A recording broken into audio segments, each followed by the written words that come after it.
नमस्कार।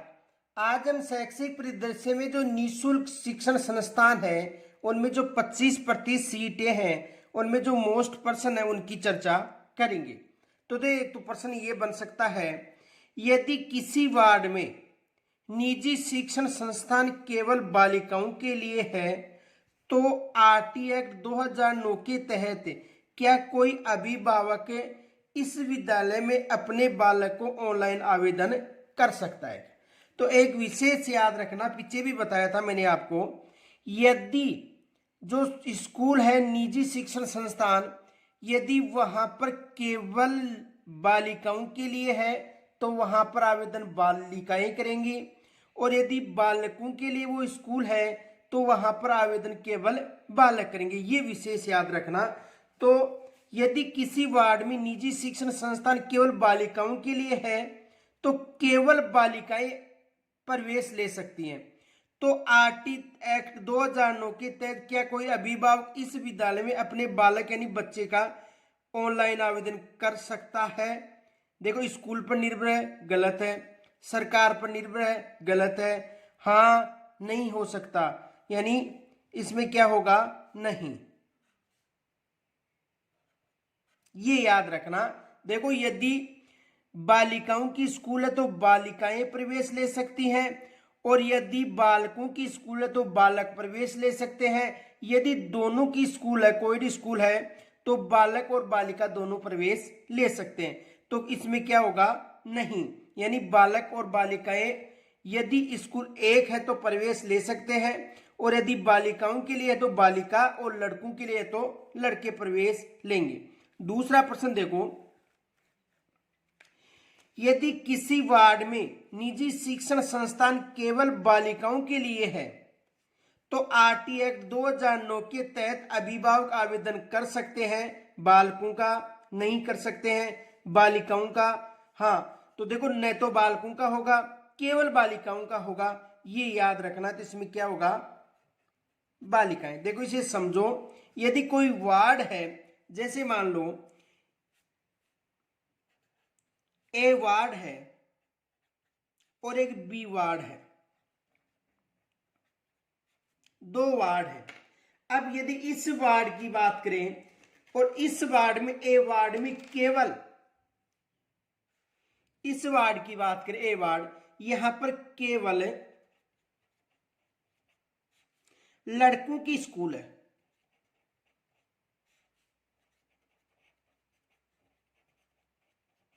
तो याद रखना यहां पर इस वार्ड में केवल लड़के प्रवेश लेंगे।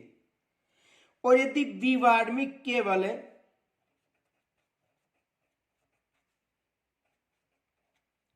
लड़कियों की स्कूल है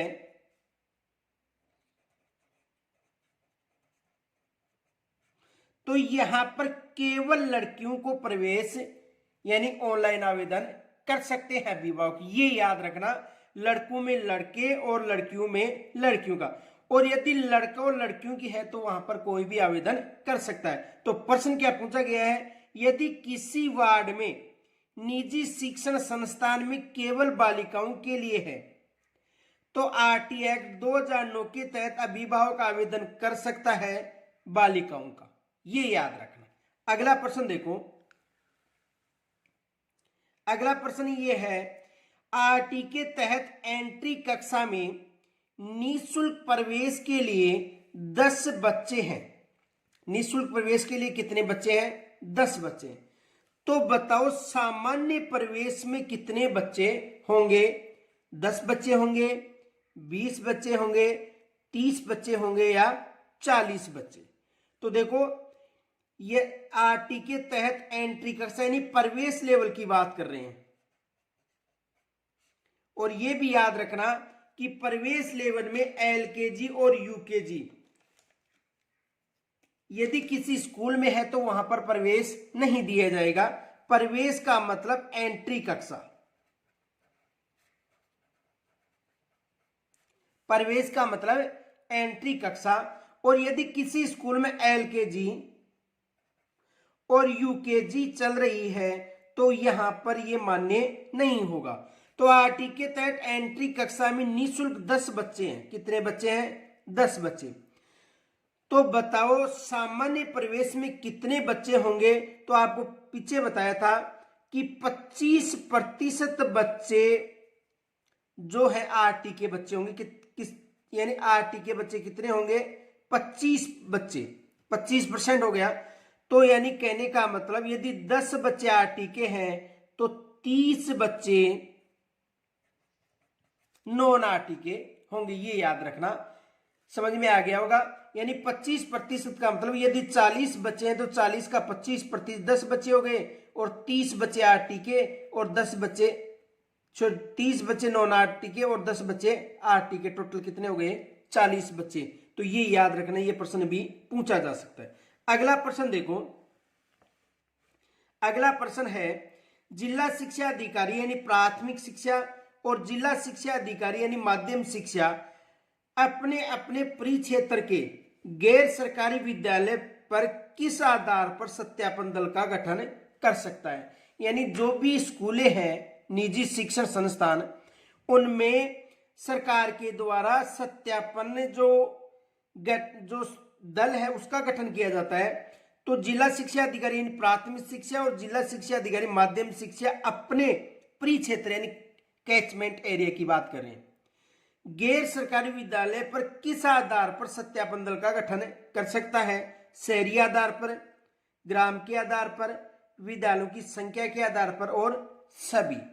तो याद रखना यदि कोई भी जो कैचमेंट एरिया है वहां पर चाहे जिला शिक्षा अधिकारी माध्यम शिक्षा का हो या प्राथमिक शिक्षा का, विद्यालय की जो जनसंख्या, विद्यालय की जो संख्या है, इसके आधार पर सत्यापन दल का गठन किया जाएगा। ये याद रखना, किसके आधार पर, विद्यालय की जो संख्या है इसके आधार पर सत्यापन दल का गठन किया जाएगा। ये प्रश्न पूछा जा सकता है, ये याद रखना। तो किसके आधार पर, जिला शिक्षा अधिकारी और जो प्राथमिक शिक्षा का हो गया और जिला शिक्षा अधिकारी माध्यम शिक्षा का अपने अपने परिक्षेत्र में सरकारी विद्यालय में विद्यालय की संख्या के आधार पर सत्यापन दलों का गठन किया जा सकता है। यह प्रश्न भी पूछा जा सकता है, यहां पर विशेष याद रखना। आगे देखो अगला प्रश्न। अगला प्रश्न यह है,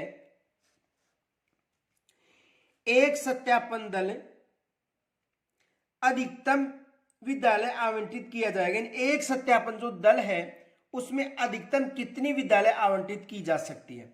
देखो सत्यापन दल का गठन कौन करेगा, जिला शिक्षा अधिकारी जो प्राथमिक शिक्षा को गया और जिला शिक्षा अधिकारी माध्यम शिक्षा का। यह भी पूछा जा सकता है कि सत्यापन दल का गठन कौन करता है, तो जिला शिक्षा अधिकारी। तो देखो एक सत्यापन दल में अधिकतम विद्यालय आवंटित की जा सकती है। तो एक सत्यापन दल की बात करें तो एक सत्यापन दल में अधिकतम 3 विद्यालय, ये याद रखना, अधिकतम कितनी विद्यालय, 3 विद्यालय। देखो सत्यापन दल का मतलब है जो भी आरटी की स्कूलें हैं उनकी जांच करना, जो भी आरटी की स्कूल है उनकी जांच करना, उसे ही क्या कहा जाता है, सत्यापन दल कहा जाता है। और एक सत्यापन दल को अधिकतम कितनी स्कूलें दी जा सकती हैं, 3 स्कूलें दी जा सकती हैं। ये विशेष याद रखना क्योंकि यहां से भी एग्जामिनर प्रश्न पूछ सकता है। आगे देखो अगला प्रश्न, एक सत्यापन दल में कितने सदस्य होंगे, यानी जो भी सत्यापन दल है उसमें कितने सदस्य होंगे। तो देखो एक सत्यापन दल में 2 सदस्य होंगे, ये याद रखना। देखो सत्यापन दल में सदस्य कितने हो गए, 2। और सत्यापन में अधिकतम सदस्य कितने हो सकते हैं, अधिकतम विद्यालय की बात करें तो अधिकतम विद्यालय कितनी होंगी, 3। ये याद रखना, यहां से भी एग्जामिनर प्रश्न बना सकता है। आगे देखो अगला प्रश्न। अगला प्रश्न ये है, आरटी एक्ट 2009 के तहत, यानी आरटी एक्ट 2009 के तहत निःशुल्क प्रवेश हेतु तो आयु के सबूत के लिए दस्तावेज होंगे। यानी आयु के सबूत के लिए कौन कौन से दस्तावेज होंगे। देखो जन्म प्रमाण पत्र, राशन कार्ड, पहचान पत्र या सभी। तो याद रखना कि आरटी एक्ट 2009 के तहत निःशुल्क प्रवेश हेतु आयु संबंधी सबूत के लिए राशन कार्ड भी नहीं मान्य होगा क्योंकि राशन कार्ड बच्चे का नहीं बनता उस समय, पहचान पत्र भी। तो क्या होगा, केवल जन्म प्रमाण पत्र के आधार पर उसे प्रवेश दिया जाएगा। यानी आरटी एक्ट 2009 के तहत निःशुल्क प्रवेश हेतु आयु के सबूत के लिए जन्म प्रमाण पत्र जरूरी है। ये याद रखना, किसकी, यानी प्रवेश के लिए जन्म प्रमाण पत्र जरूरी है। आगे देखो अगला प्रश्न है। अगला प्रश्न है आरटी एक्ट 2009 के तहत निःशुल्क प्रवेश हेतु आयु के सबूत के लिए जन्म प्रमाण पत्र न होने पर, यदि उसके पास जन्म प्रमाण पत्र नहीं है तो किन दस्तावेजों के आधार पर प्रवेश दिया जाएगा। यदि किसी के पास जन्म प्रमाण पत्र नहीं है तो किस आधार पर उसे प्रवेश दिया जाएगा। देखो, अस्पताल सहायक नर्स या दाई, एएनएम, रजिस्टर्ड अभिलेख के आधार पर, आंगनबाड़ी अभिलेख या आधार कार्ड या सभी।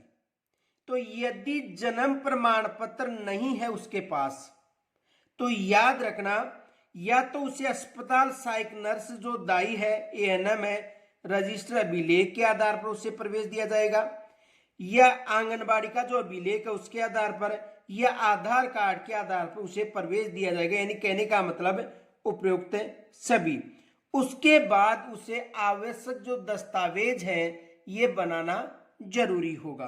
तो यहां तक समझ में आ गया होगा कि यदि जन्म प्रमाण पत्र नहीं है तो उसके बाद जो अस्पताल सहायक नर्स दाई का जो रजिस्टर या अभिलेख है उसके आधार पर, या आंगनबाड़ी में जो उसका अभिलेख है, या आधार कार्ड पर जो उसका अभिलेख है उसके आधार पर से प्रवेश दिया जाएगा। और उसके बाद उसको प्रवेश देने के बाद उसे जन्म प्रमाण पत्र बनवा कर स्कूल में देना जरूरी है, ये भी याद रखना। अगला प्रश्न देखो, यदि कोई छात्र आरटी के तहत किसी विद्यालय में प्रवेश ले चुका है, एक बार प्रवेश ले चुका है, तो क्या वह पुनः आवेदन कर सकता है? हाँ, नहीं, सरकार से संपर्क कर, या सभी। तो याद रखना, यदि कोई भी बच्चा आरटी के तहत एक बार प्रवेश ले चुका है तो देखो वह पुनः प्रवेश नहीं लेगा, ये याद रखना। तो यदि कोई छात्र आरटी के तहत किसी विद्यालय में प्रवेश ले चुका है तो क्या वह पुनः आवेदन कर सकता है? नहीं कर सकता, यानी वह पुनः आवेदन नहीं कर सकता। ये विशेष याद रखना, एक बार प्रवेश लेने के बाद वह पुनः आवेदन नहीं करेगा। इनके अलावा अगला प्रश्न देखो, अभिभावक गूगल प्ले स्टोर से कौन सा ऐप डाउनलोड कर ऐप के माध्यम से भी ऑनलाइन आवेदन कर सकता है। यानी देखो, कोई भी अभिभावक है वो ई मित्र के पास न जाकर अपना जो मोबाइल है उसमें ऐप डाउनलोड करके भी आवेदन कर सकता है। तो वो ऐप कौन सा है? राजस्थान स्कूल ऐप, माध्यम शिक्षा ऐप, निःशुल्क शिक्षा app, Rajasthan private school app. तो याद रखना, अभिभावक गूगल प्ले स्टोर पर Rajasthan private school app download कर ऐप के माध्यम से भी ऑनलाइन आवेदन कर सकता है। तो किस ऐप के माध्यम से अभिभावक ऑनलाइन आवेदन कर सकते हैं? राजस्थान प्राइवेट स्कूल ऐप के आधार पर। ये याद रखना, किसके आधार पर? राजस्थान प्राइवेट स्कूल ऐप के आधार पर वो आवेदन कर सकते हैं। अगला प्रश्न देखो,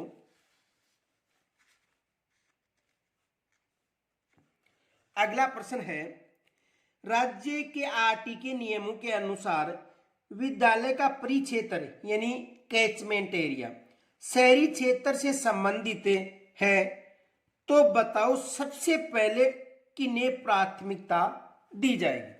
यदि कोई बच्चा शहरी क्षेत्र में है तो सबसे पहले देखो, मान लो ये शहरी क्षेत्र है, ये कोई सा शहर भी मान लो, ये एक शहरी क्षेत्र है। अब देखो, यदि इस शहरी क्षेत्र की बात करें,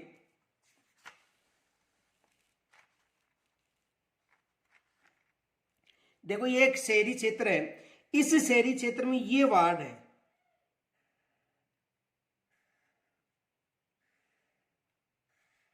देखो ए वार्ड हो गई, बी वार्ड, सी, डी, ई, एफ, मान लो ये वार्ड है। अब इस वार्ड में यदि हम बात करें तो यहां पर स्कूल है, ये स्कूल है और ये एक शहरी क्षेत्र है।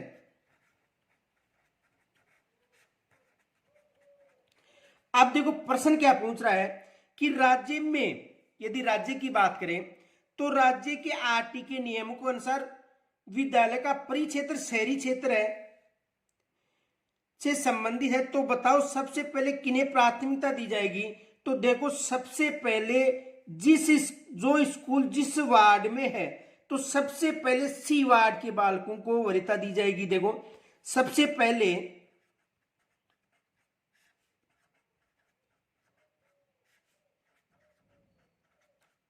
सी वार्ड को वरीयता दी जाएगी। उसके बाद में देखो सी वार्ड के पास कौन सी वार्ड है, बी और डी। उसके बाद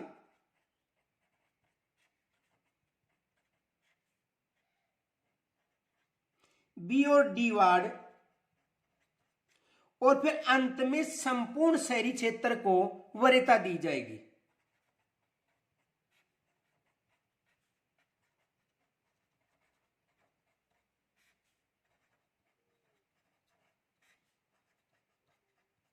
समझ में आ गया होगा। अब देखो प्रश्न क्या पूछा जा रहा है, प्रश्न ये है कि राज्य के आरटी नियमों के अनुसार विद्यालय का परिक्षेत्र शहरी क्षेत्र है, तो बताओ सबसे पहले किसे प्राथमिकता दी जाएगी, यानी सबसे पहले सी वार्ड यानी किसको वरीयता दी जाएगी, याद रखना वार्ड को वरीयता दी जाएगी। सबसे पहले किसे वरीयता दी जाएगी, वार्ड को वरीयता दी जाएगी, ये याद रखना। आगे देखो अगला प्रश्न, अगला प्रश्न यह है कि राज्य के आरटी के नियमों के अनुसार विद्यालय का परिक्षेत्र ग्रामीण क्षेत्र में से संबंधित है, तो बताओ सबसे पहले किसे प्राथमिकता दी जाएगी। अब प्रश्न क्या पूछा जा रहा है, ग्रामीण क्षेत्र, इसे समझो। देखो ये ग्रामीण क्षेत्र है, ये एक ग्राम पंचायत हो गई,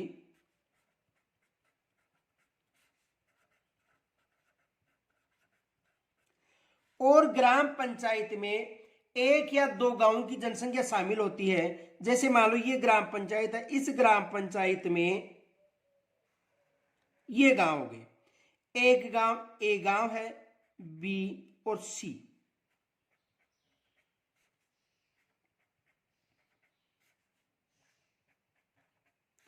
अब देखो यदि स्कूल यहां पर है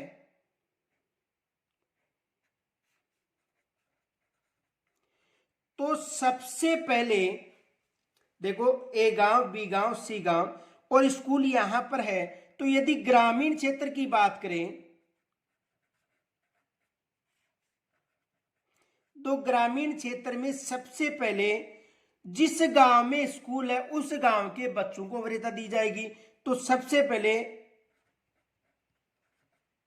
गांव के बच्चों को, उसके बाद में जो ग्राम पंचायत के गांव है उसके बच्चों को वरीयता दी जाएगी।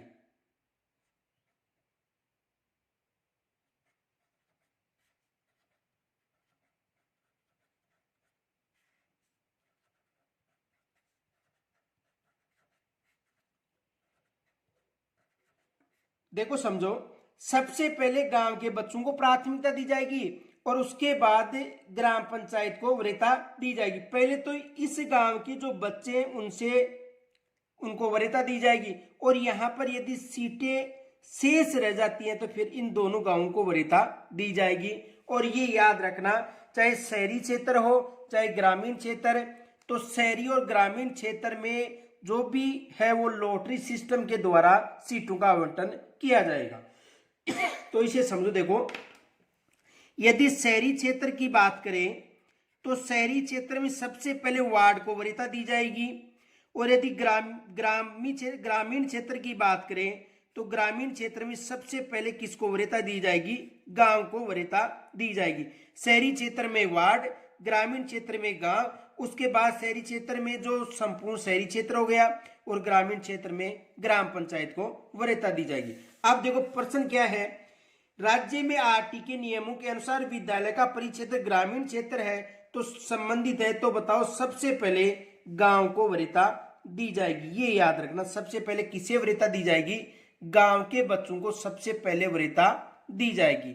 अब देखो अगला प्रश्न है आरटी एक्ट 2009 की किस धारा के तहत गैर सरकारी विद्यालयों को एंट्री यानी प्रथम कक्षा लेवल कक्षा की 25% सीटों पर प्रवेश देना होगा?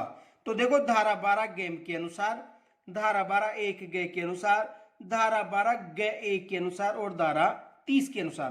तो मैंने आपको पीछे बताया था कि आरटी का जो एक्ट है उसकी धारा 12 एक गे के अनुसार, किसके अनुसार? धारा 12 एक गे के अनुसार प्रवेश दिया जाएगा। एक बार दोबारा समझो, आरटी एक्ट 2009 की किस धारा के तहत गैर सरकारी विद्यालय को एंट्री लेवल कक्षा की 25% सीटें प्रवेश देना होगा?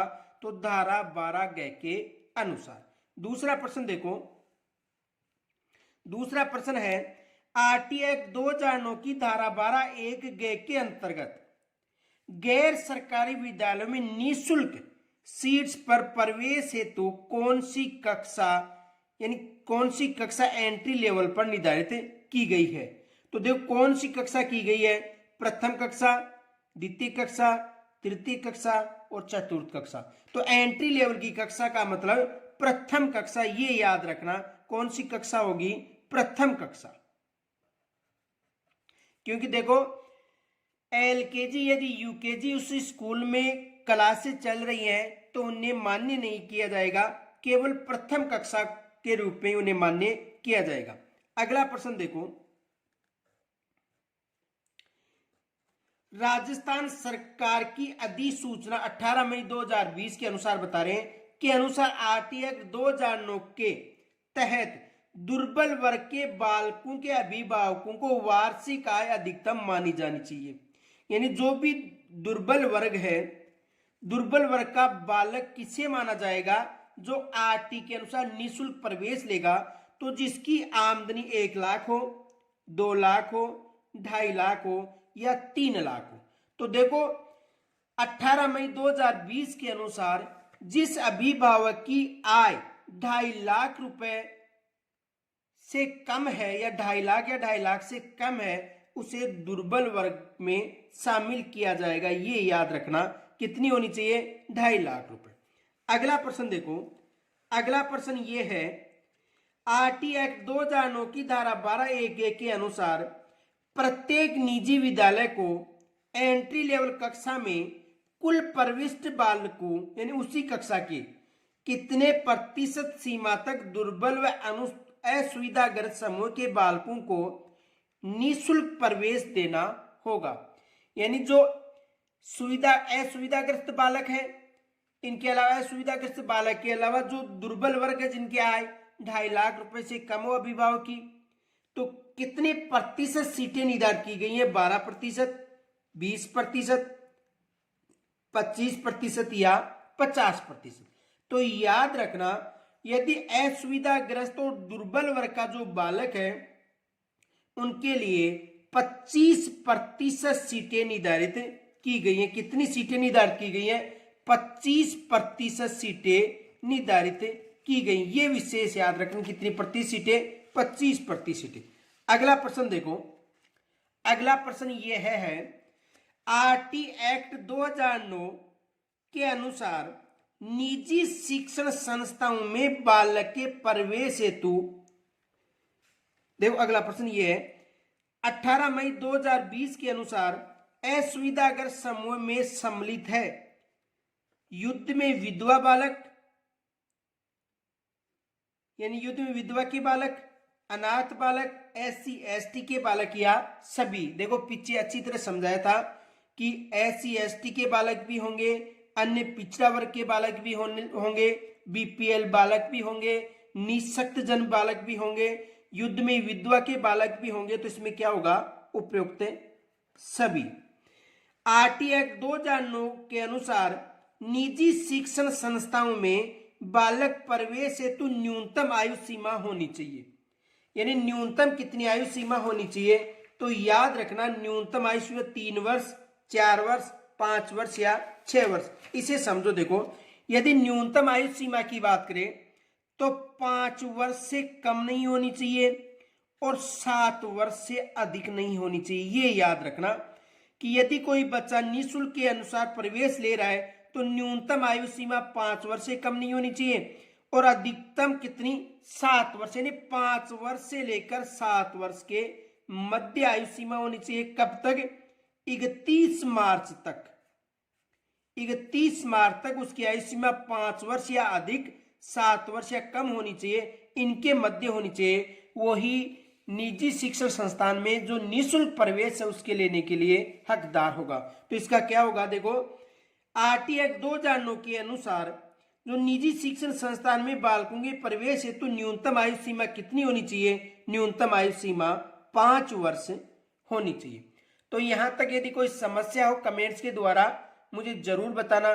फिर कल मिलेंगे, तब तक के लिए नमस्कार।